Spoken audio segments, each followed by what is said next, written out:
democráticas fueron el 15 de junio de 1977 y las ganó UCD, el partido de Adolfo Suárez que formó gobierno. En estos primeros años, los principales partidos políticos apostaron por una política de consenso que dio lugar a los pactos de la Moncloa, mejoras en la seguridad social, reforma tributaria y amnistía para presos políticos. Representantes de todos los partidos parlamentarios redactaron una constitución que fue votada por los ciudadanos un 6 de diciembre de 1978. Nuestra constitución establece que el Estado español es una monarquía parlamentaria. La soberanía reside en el pueblo y todos somos iguales ante la ley. Dentro de España hay nacionalidades y regiones que pueden constituirse en comunidades autónomas. La Constitución también establece una división de poderes.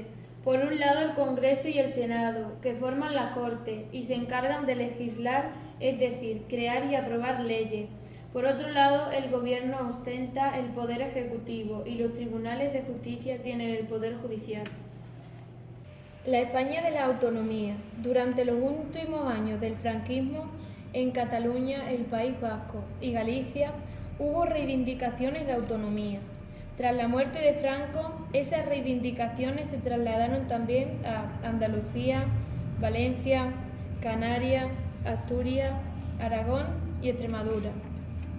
La Constitución española reconocía el derecho de autonomía de las regiones.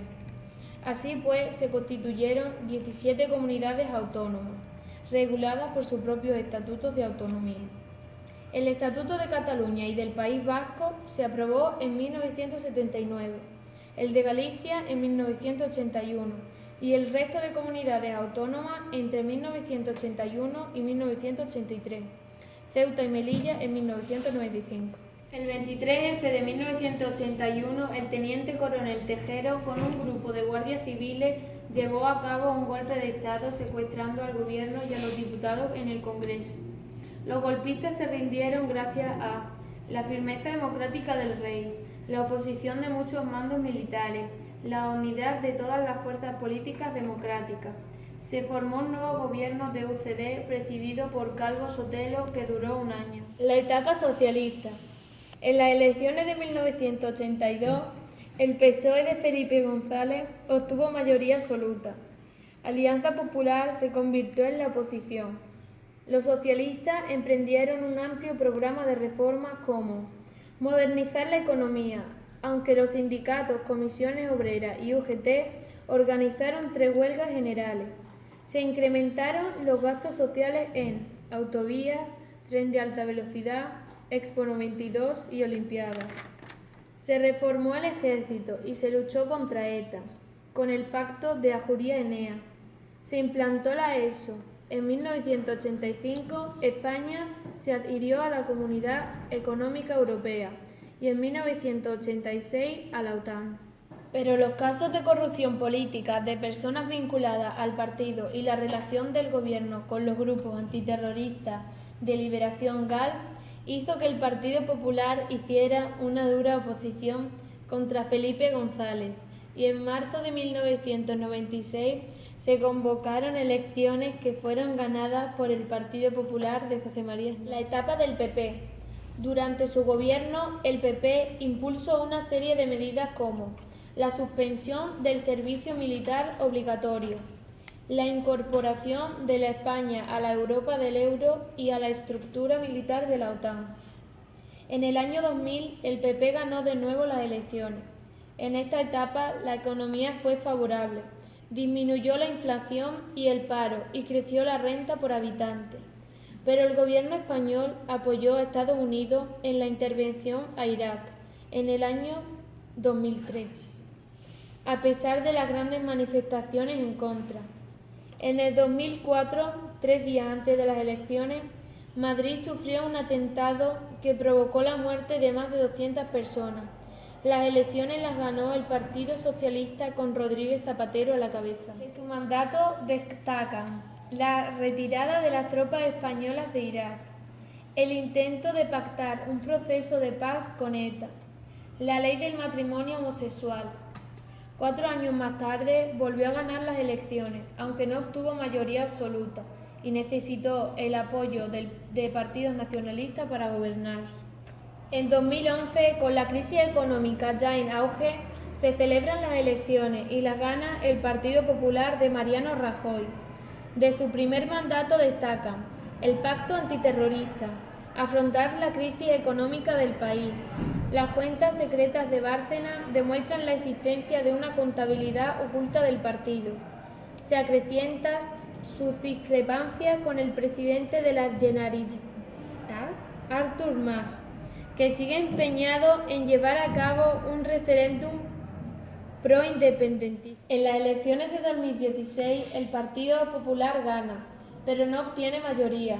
Tras duras negociaciones entre los diferentes líderes políticos de distintos partidos, Mariano Rajoy es investido presidente con el apoyo de Ciudadanos y la abstención del PSOE, cuyo secretario general se ve obligado a dimitir por presiones de su... Artur Mas firma el decreto de convocatoria de consulta independentista el 9 de noviembre y desafía al gobierno.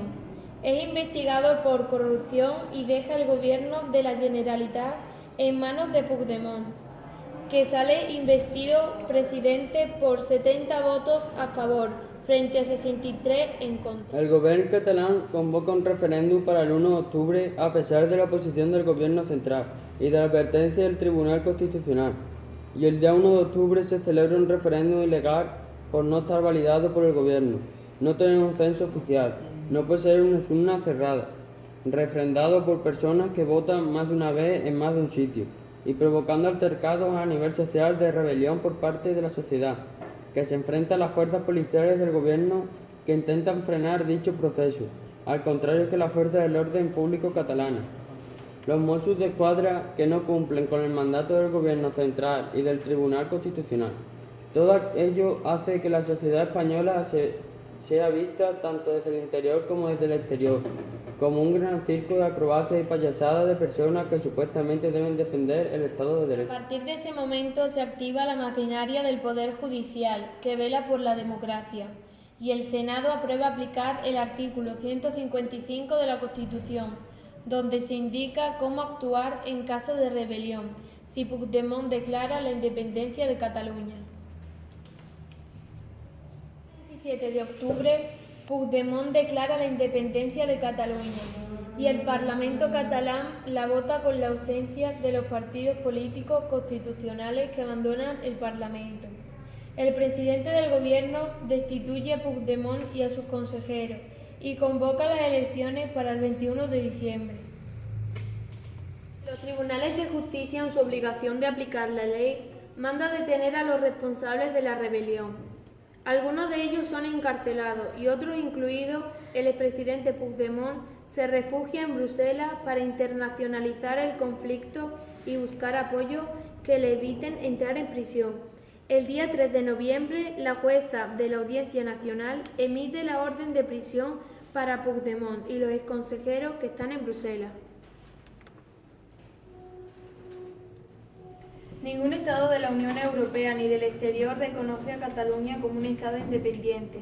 Mientras tanto, un 40% de las empresas con sede en Cataluña han abandonado Cataluña, provocando la inestabilidad económica de la comunidad y del Estado español. El mismo gobierno de Cataluña ha conseguido dividir a su pueblo, pues no deja de haber enfrentamientos entre los partidos de un sector u otro. Un político que divide un pueblo es un mal político. La opinión pública se debate en si se debe o no se deben encarcelar a los políticos por su postura de rebelión. Y nosotros, estudiantes de eso, nos preguntamos, ¿qué hacemos juzgando el tornado por su fuerza efímera y olvidándonos de su epicentro, que no es otro que la sinrazón de políticos que no miran por el interés de su pueblo, sino por el suyo propio? ¿Acaso no tenemos una Constitución que ha sido útil durante muchos años y que tiene herramientas para defenderse por sí sola? Después de todo este trabajo, sí que hemos llegado a una conclusión.